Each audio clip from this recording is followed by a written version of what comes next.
지난 9월 10일이 추석이었습니다. 올해는 유난히 이른 추석을 맞은 듯한데요. 미국에서야 이 추수감사절이 있어서 그런지 추석을 따로 세시는 분들은 그리 많이 계신 것 같진 않습니다. 그래도요, 그냥 보내는 것은 좀 섭섭하신지 송편은 많이들 드시더라고요. 제가 섬기는 교회에서는 매년 추석 전에 함께 모여서 이 교회 묘지로 성묘를 가는데요. 참 좋은 전통이다라는 그런 생각을 하게 됩니다. 기독교는 죽음을 끝으로 생각하지 않고 부활의 소망 가운데 새로운 시작으로 여기죠. 그래서 장례식을 천국 환송 예배라고 하는 거 아니겠습니까? 저는 최근에 이 연이어서요, 몇 차례 장례식에 참석을 했었습니다. 물론 이별이라는 슬픔과 또 아쉬움의 무게는 컸지만은요, 분명히 그 자리에는 다른 무엇인가가 있었습니다. 이 고인이 하나님의 사람으로 어떻게 살았는가 하는 것이 슬픔의 무게를 덜어냈고요.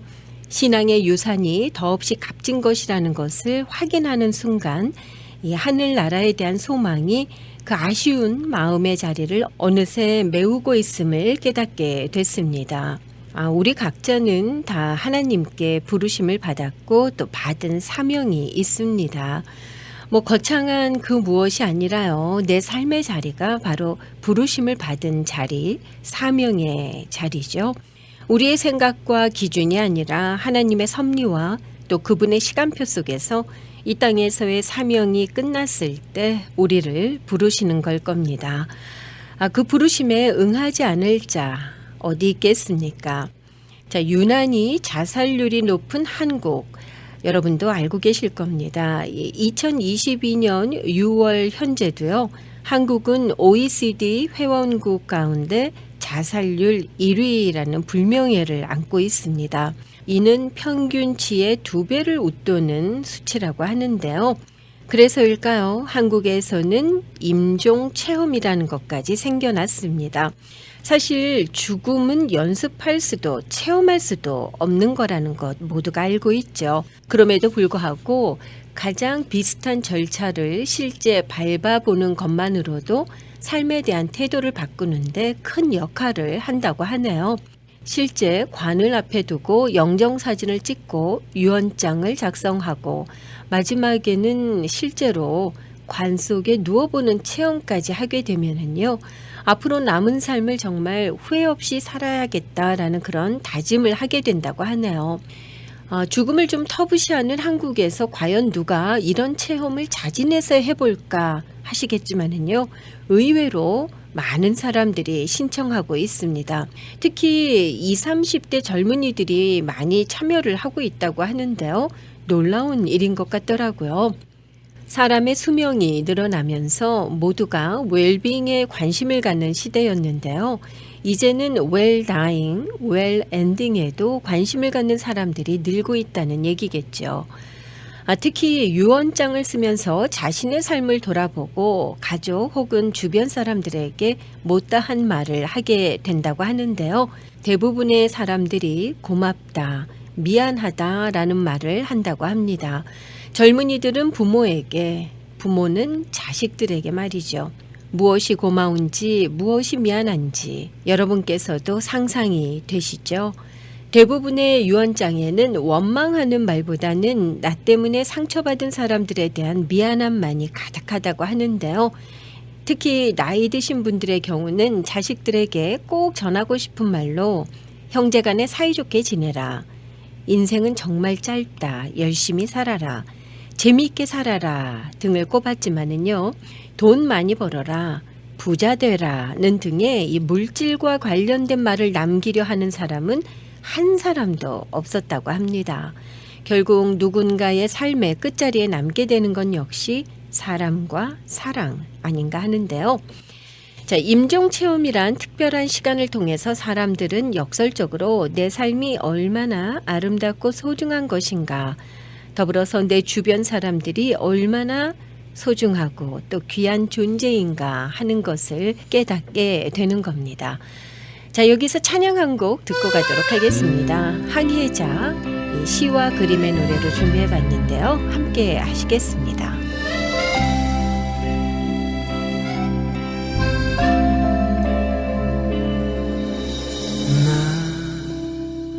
비로소 이제 깊고 넓은 바다 간다.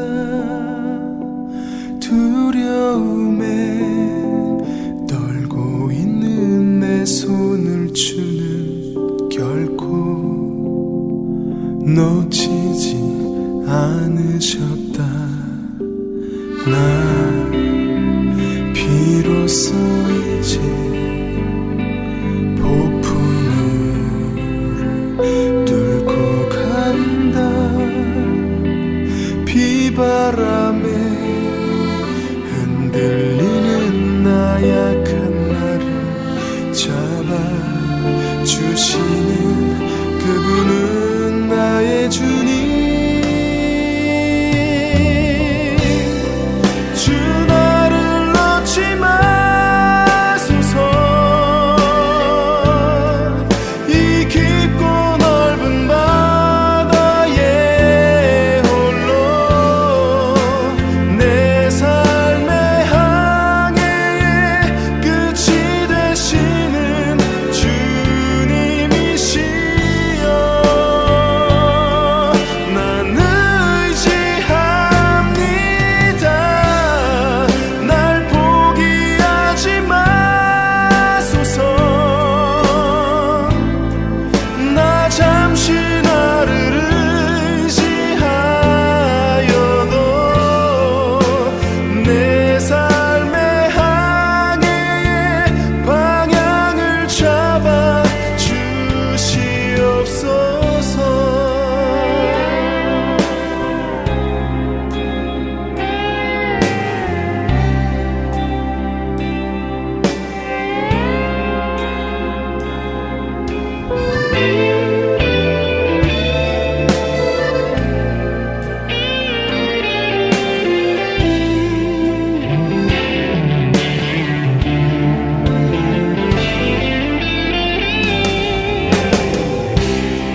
주 나를 놓지 마소서. 이 깊고 넓은 바다에 홀로 내 삶의 항해의 끝이 되시는 주님이시여.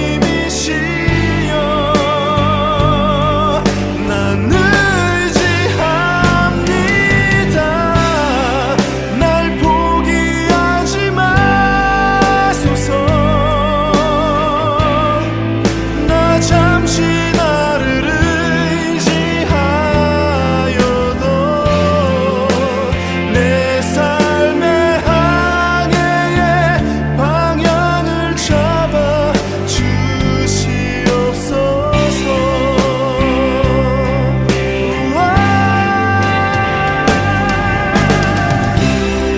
주 나를 놓지 마소서.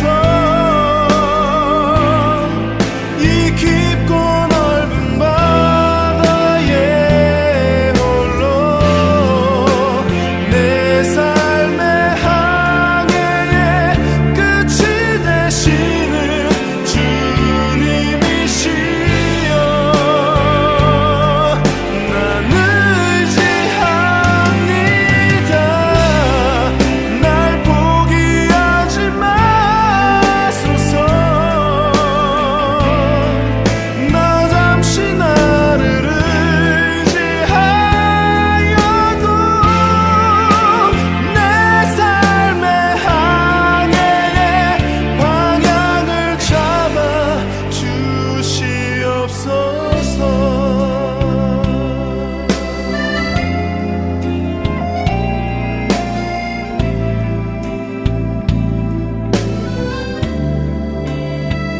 이 깊은 바다에 날 홀로 버려 두지 마소서.